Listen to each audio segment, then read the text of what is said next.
Hi, everyone. Welcome to episode 298 of our Tick Bootcamp podcast. The title of today's interview is Cure the Causes, an interview with Dr. Christina Rahm. My name is Matt Sabatello. My name is Richard Johannesson. Dr. Rahm is a brilliant scientist and founder and developer of Root, a line of supplements that Dr. Rahm has created after her own chronic Lyme journey to keep herself healthy and safe from Lyme disease. Dr. Rahm was bit by a tick and quickly, within a few weeks, became debilitated. She went from having a photographic memory to not being able to remember anything. After 13 years of learning exactly what she needed to do to get her health back, she finally regained her life, and today, she's helping others shortcut their Lyme disease journey. So without further ado, we're really excited to introduce Dr. Christina Rahm. Hey, Dr. Rahm, and welcome to the Tick Bootcamp podcast. Thank you. I'm excited to be on your show. Well, we're really excited to have you on our show as well. So can you please share with our folks some of your background? You're an author, you're a mom, you're an entrepreneur, you're a scientist. I mean, you are sort of the Renaissance woman of this community. So talk to us about all of these accomplishments that you've been able to achieve over the last several years of your life. I'm like you said, I'm a mother of four. I spent a lot of time in college getting different degrees that had to do with different types of medical science. And I love what I do. I ended up working for pharmaceutical companies for years, like Pfizer, J&J, Bristol Myers, a lot of companies actually that I worked with viruses. I worked with rare diseases. And then I kind of pivoted. I was a CEO for years of healthcare companies, and I started working on natural supplements. Probably all of it originated actually from having Lyme disease, being sick, and wanting to have natural things that could help people. But I also understood the pharmaceutical side of it. Like I was on some special projects at pharmaceutical companies working on actually Lyme disease. So I think that I was motivated, having Lyme disease and having cancer. I was really motivated to achieve things every day that could help people with solutions. And that's really what has led me to where I am right now, to be honest. Let's talk about your Lyme journey first, and we'll sort of connect that to your cancer journey. But you began your Lyme disease journey at 19 after discovering that you were bitten by a tick. So talk to us about the circumstances under which you found yourself bitten by a tick, and how did that develop for you? Yeah, I was working in North Carolina at a conference center, a Christian conference center actually, and we went camping and I got in a bed of seed ticks. And when I got that's what they said. They said they were seed ticks. And then I got back and I loved working there. I really enjoyed it. But they found a bite that they thought was a brown recluse bite. And so the medic there said, this is a brown recluse bite. I had a high fever, but then I just kept getting worse. And it was really a classic bullseye, but at the time, I'm pretty old. So back then they didn't know what it was. And so they kept saying, you're going to get better. They treated me with some things. I don't remember exactly what it was at that time. I'll be honest, I lost a lot of my memory through that. I ended up, I fainted at a movie theater with friends there. My fever was 105, almost 106. I ended up in the ICU. I was there. I had spinal taps, diagnosed with meningitis, very sick, could not even remember my parents' names, couldn't remember anything. And I was a straight A student. I, was an athlete. My life was great. It was like everything was perfect. And when that happened, my life changed pretty dramatically. I had a pretty, go ahead, sorry. Dr. Rahm, what was the window of time between the tick bite or bites when you came in contact with this bed of sea ticks and bed of ticks and of the seed ticks? I can't say the word seed. And when you became chronically ill, what was that window of time? The bite was horrible and I started not feeling great, but I was in college. You're trying to have fun in college. It was like 2.5 weeks that it got really progressively worse. I want to explore that with you a little bit, because it's pretty rare for someone to go from tick bite to chronic illness in that shorter window of time, with a couple of exceptions, right? When we've interviewed many of the leading Lyme experts, so they be Dr. Rawls or some of the other leading experts that we've interviewed, What we've discovered is that it's very rare that you would go from bite to illness unless there are two circumstances. One of which is if you suffer multiple bites, which it seems like you must have when you found yourself in this bed of ticks. The second circumstance, of course, is when somebody's living in, for example, in a Lyme.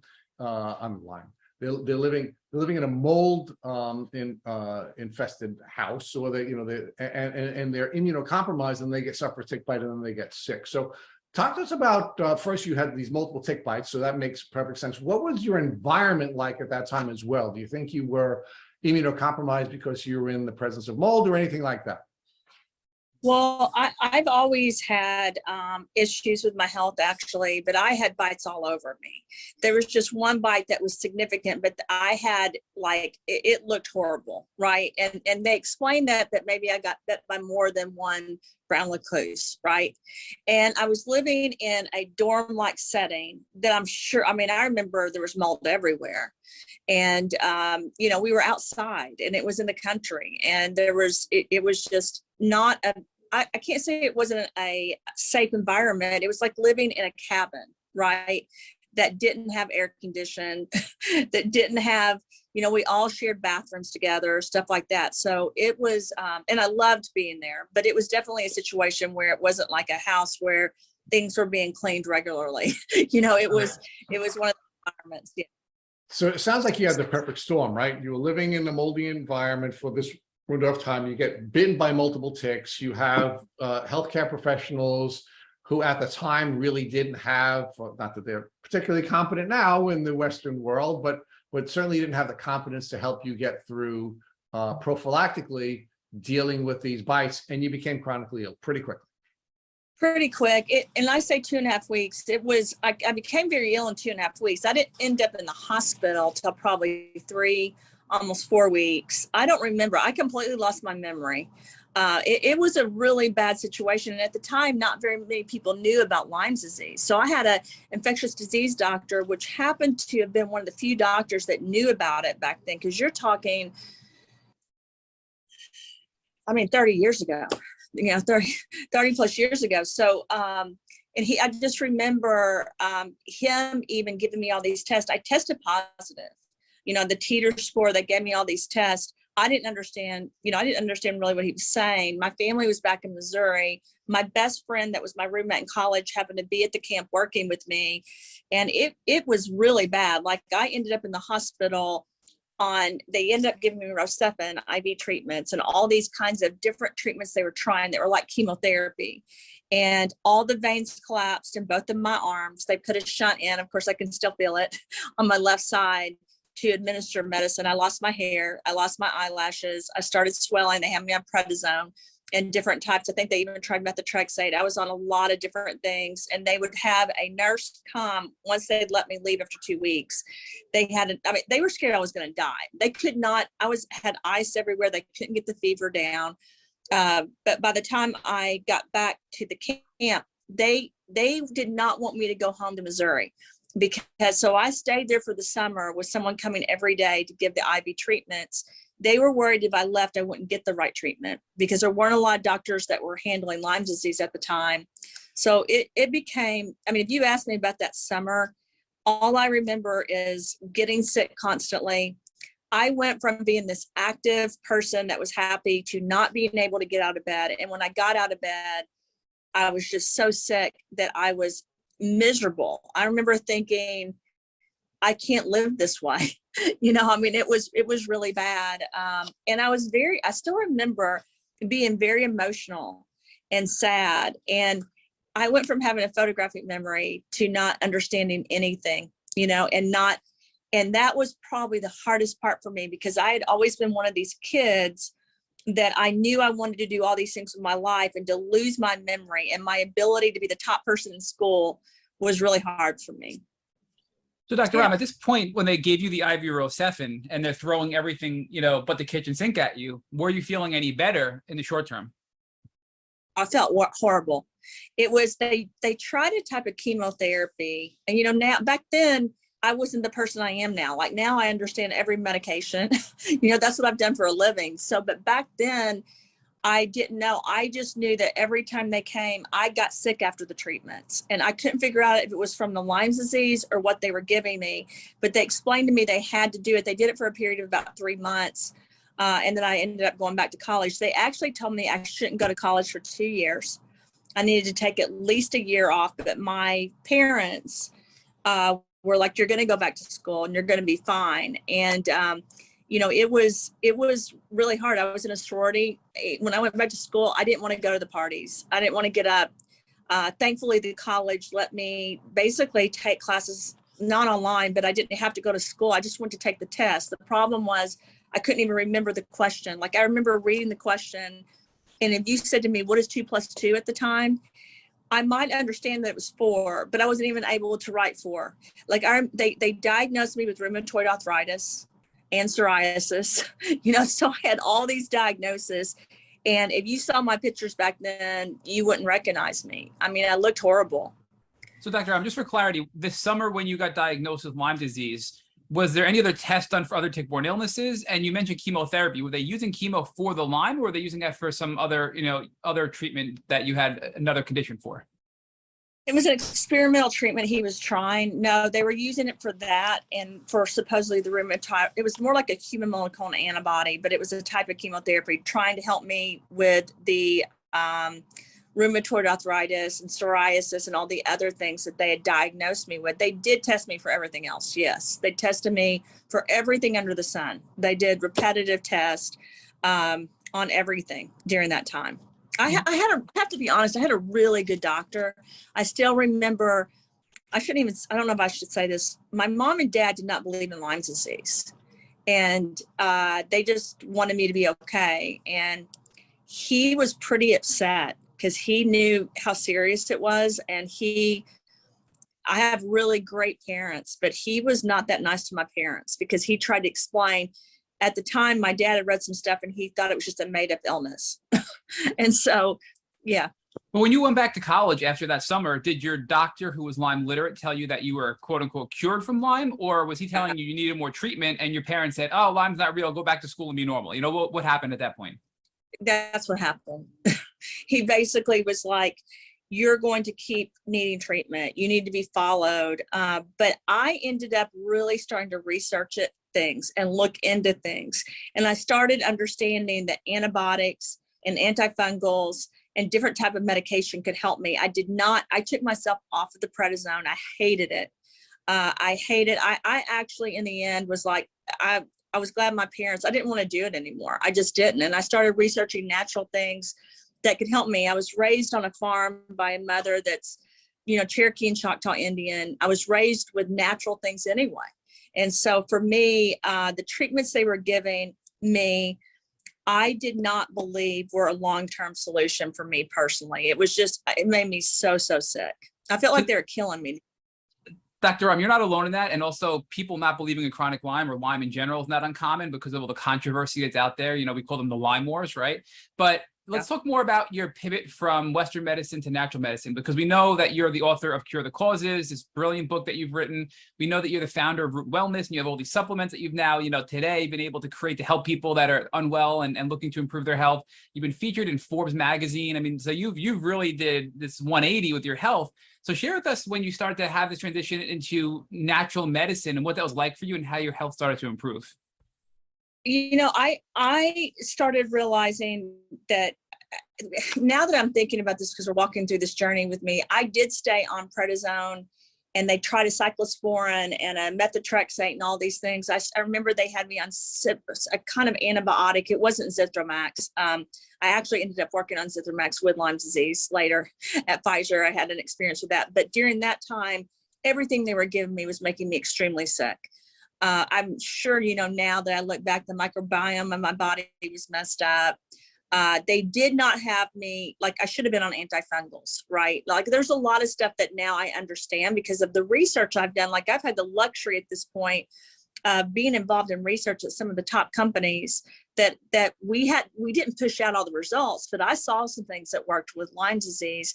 But back then, I started reading about turmeric curcumin and different things that I could take and I could get at like GNC, right? Or at stores. You know, I didn't have a ton of money back then because I was in college. So I started taking things that were supplements and things that I thought would help me basically rebuild my body. And a lot of that, I think, comes from being raised on a farm in a natural environment by parents that did not want me at doctors all the time. Me understanding that we used to use different salve and different plants to help us. I mean, that's how I was raised.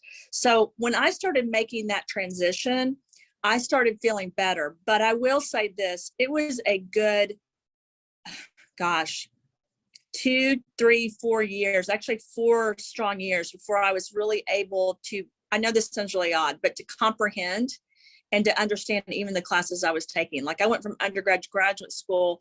I can't believe I was able to make that transition to graduate school because my grades were not good. I think it was my personality though, and my ability to not give up and to keep trying. I'm thankful to my parents for that, to be honest, that they kept saying, you can do it, you can get out of bed, you can go. And gradually the rheumatoid arthritis, I started feeling better. I mean, I remember not being able to bend my fingers and do anything, but I think it was me taking the transition. In fact, I know it was I'm going to try to do a little bit every day.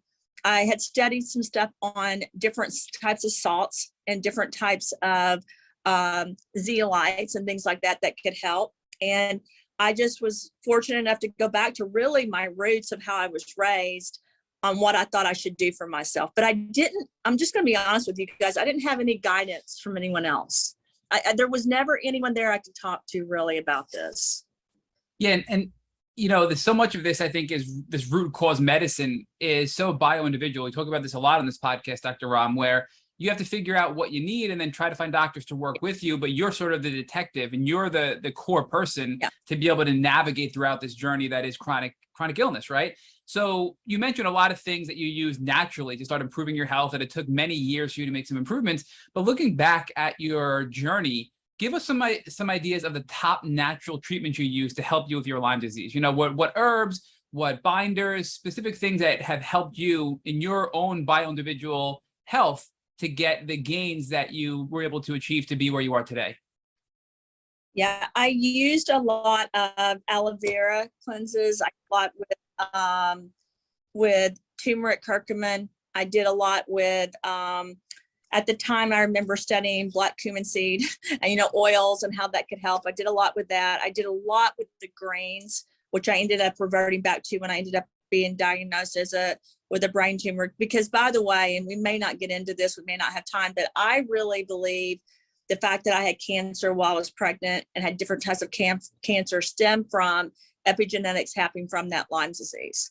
So I really, even though doctors don't correlate that, I think that that was part of the reason why I've had this multiple bouts of cancer. But at the time, I really kept going back to the plants I was raised around, the environment that I had been raised around, and how I could help my body naturally get better. I did take a lot of vitamins. I remember taking high vitamin C, high vitamin D, zinc. I mean, really trying to heal my own body. And I took high levels of that, by the way. And I do agree with you. Everybody's journey is different. Back then, even then, as a teen, as a college student, I believed in chiropractic care. I believed in acupuncture. I believed in getting massages to help myself, and yoga. And mentally, I spent a lot of time meditating, praying, really working on innerly helping myself get better. And I know that sounds odd, but for me, I know that helped me. I did a lot with drinking lots of water and with lemon, drinking lots of things with Lyme. I focused a lot on the citrus because of the vitamin C. So I did a lot of things. I would say it was a constant focus of mine, even in college. And in college, when you're in a sorority and you're busy doing all these things, usually, I'm sure if that wouldn't have happened to me, that would never have been my focus. Like it kind of changed me to become this person that really cared about my health and really cared about what was going on. I even used like eucalyptus and menthol and stuff on my joints.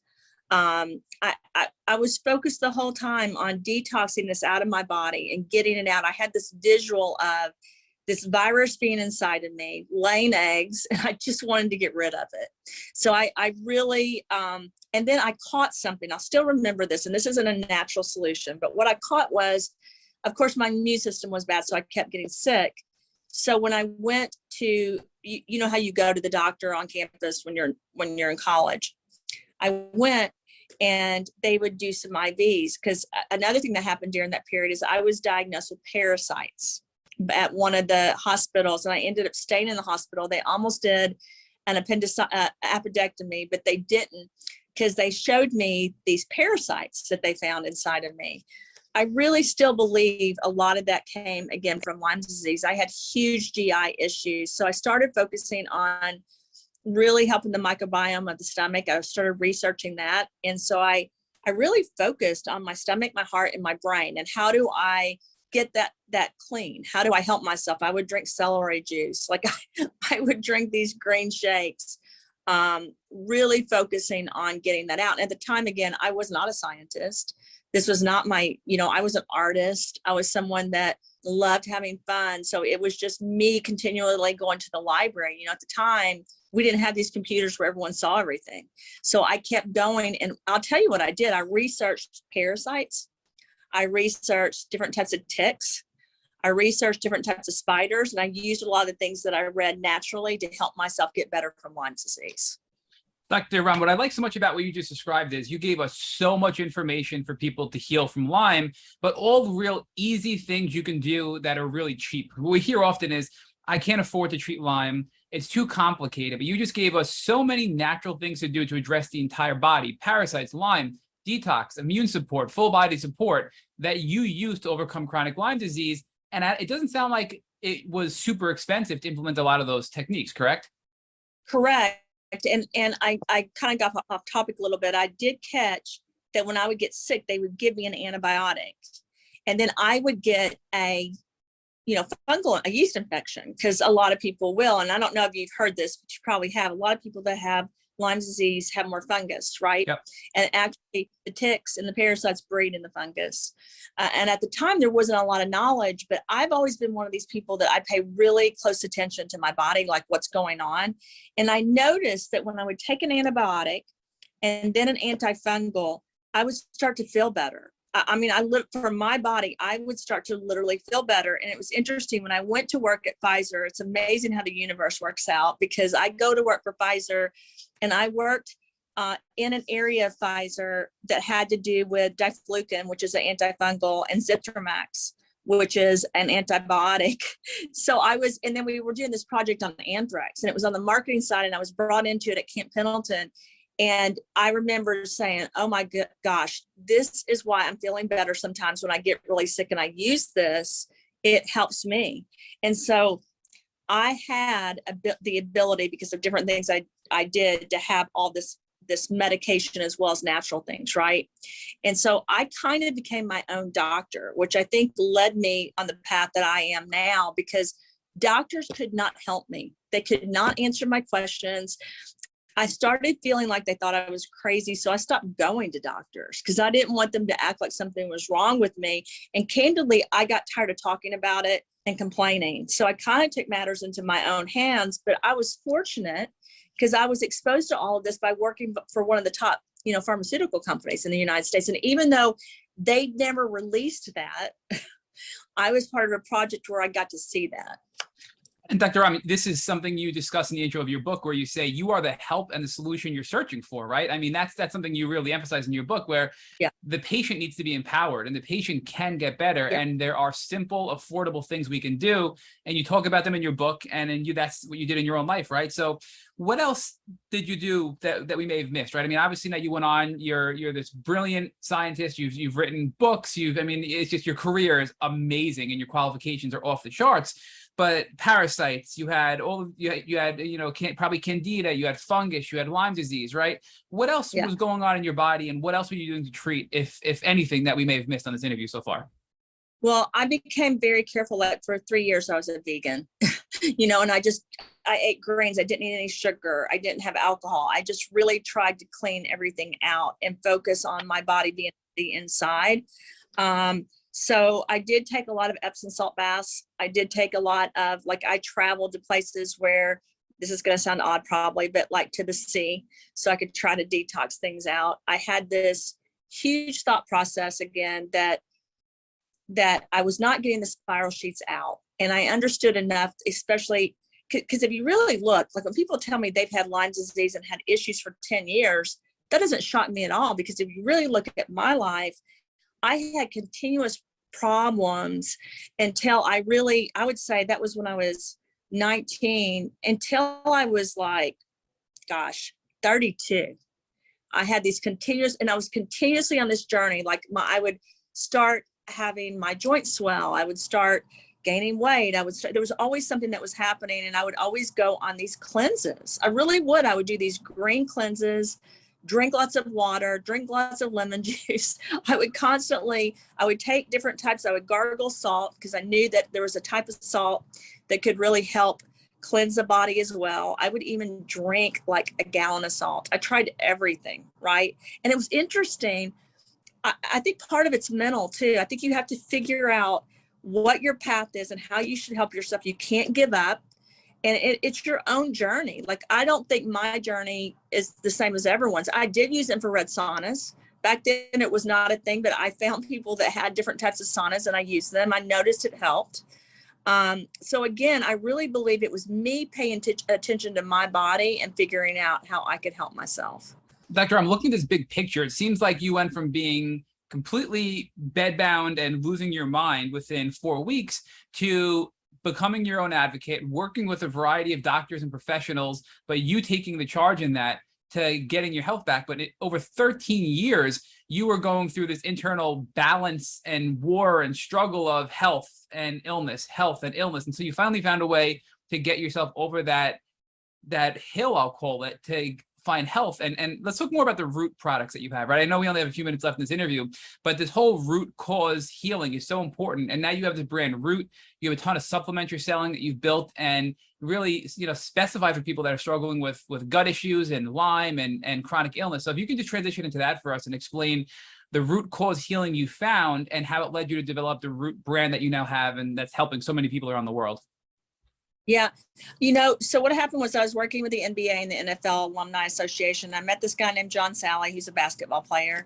He introduced me to my husband now, who's now Clayton Thomas. So when John introduced me to him, is because John wanted me to work on a formula that would help like heal different parts of the body after injuries, because athletes have so many injuries. He also wanted something that would help with CTE and different things. And so I was in all these meetings, and they started talking about zeolites, which is a type of crystal or salt. And remember how I told you that I had looked into all of this when I had Lyme disease? I actually probably never would have taken the project I took if I didn't have Lyme disease, because I started looking into it. I was asked by Germany's Innovation Fund or group, which is part of their government, to come and speak on some topics, and met a bunch of people in that space who had worked with zeolites and different types of silicas and different types of bentonite and all these things. And I threw myself into it because the more I read, the more I understood how it would cause the spiral sheet to break apart, and how it was, and it kind of clicked. Oh my gosh, that's why that used to help me, right?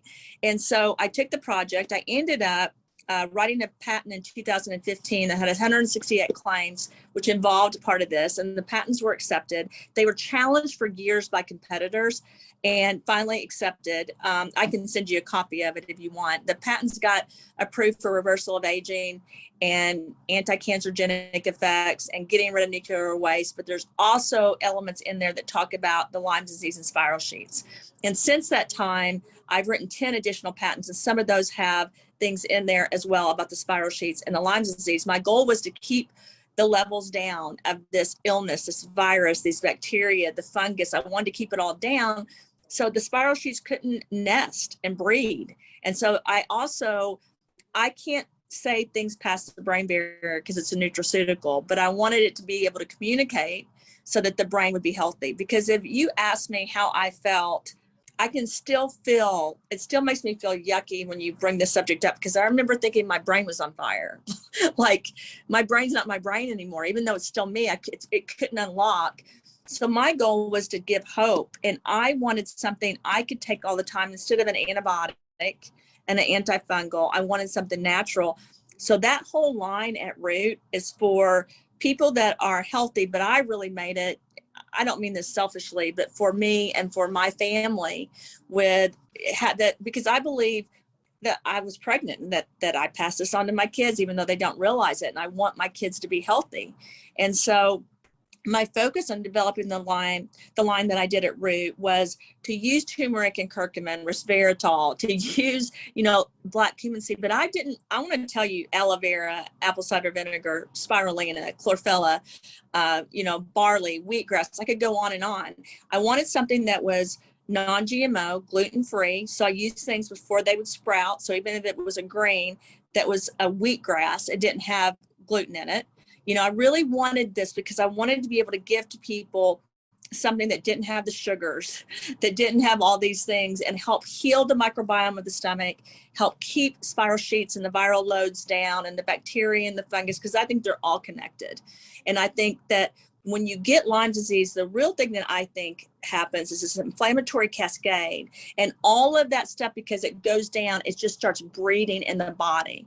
So my goal was part selfish, to be able to create natural products that were really expensive to make, but really good, so I can make them in bulk so that I could take them the rest of my life. And I can tell you, the Clean Slate formula is basically my 7th version. I ended up making it, and really, if you taste it now, you'll taste the salt because I embedded it with high amounts of trace minerals and vitamins, because I wanted something that would be a catalyst, bioavailable, and communicate in the body that could keep this down. And since I've been on the products I make, I feel better than I've ever felt. I don't experience the rheumatoid arthritis, but I do sometimes have to go up.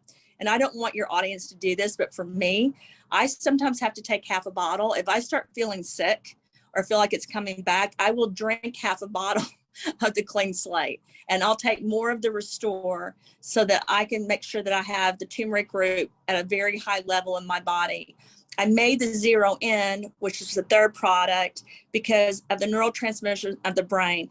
I don't know if your audience knows this, but when you get Lyme disease, the neurotransmission of the brain, it's like depleted, right?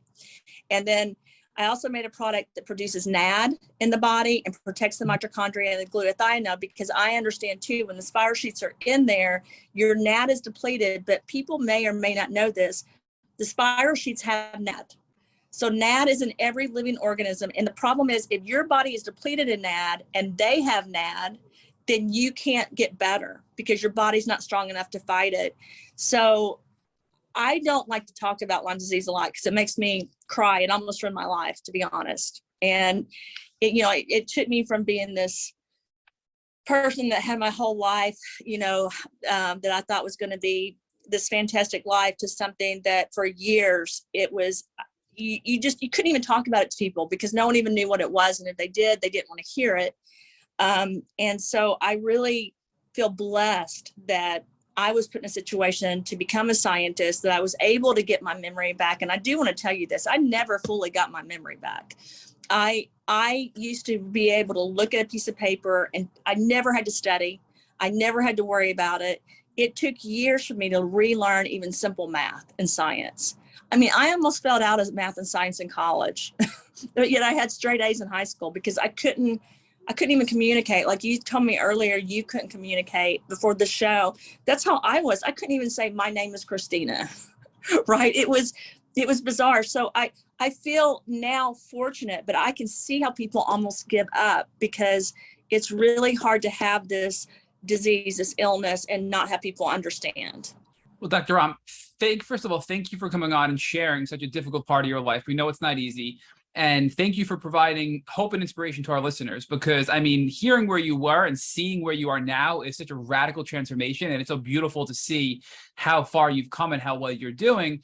We're going to put links in the show notes of this podcast for your root products because we think they're amazing. And we want to encourage our listeners and our followers to go check them out at your website. And that'll be in the show notes. We're also going to put a link to your book, Cure the Causes, in our show notes as well. Brilliant book. And we are very, very happy to share that with our listeners and audience as well to listen to that. And we're going to, on the spot, invite you, Dr. Rahm, to come back on for some other future endeavor with us, whether it's a follow-up podcast episode or some other educational series we can do, because there's so many other topics we feel we can dive into with you in great detail to help the Lyme community at large. So again, just thank you so much for your time today on this interview. And thank you so much for joining our Tick Bootcamp podcast, Dr. Rahm. Thank you. I'd love to come back. I'm almost starting to cry, so I hope I don't do that next time. So anyway, thank you so much. I really enjoyed it. And I'm glad you're such a great example for people. And I hope it does give hope, because it's easy to give up. And I don't want anyone in your community to do that. Thank you for listening to our Tick Bootcamp interview with our guest, Dr. Christina Rahm. To our listeners, we have a call to action. First, if you'd like to learn more about Dr. Rahm, please check out our Instagram at Dr. Christina Rahm. Again, that's Dr. Christina Rahm. Second, if you've enjoyed this episode of our Tick Bootcamp podcast, please share it with your friends on social media. Third, Tick Bootcamp has created a Tick Bite blueprint that has been inspired by the information that has been shared with us by past podcast guests. We urge you to visit our website at tickbootcamp.com/bite to view our blueprint. Fourth, don't forget to subscribe to this podcast on Apple Podcasts, Google Podcasts, or Spotify to get your automatic episode updates of our Tick Bootcamp podcast. Please take a minute to leave us an honest review on your podcast platform of choice. And finally, if you'd like to search our podcast library of almost 300 episodes, subscribe to our email list, or share feedback with us, please check out our website at tickbootcamp.com. Thank you, as always, for listening.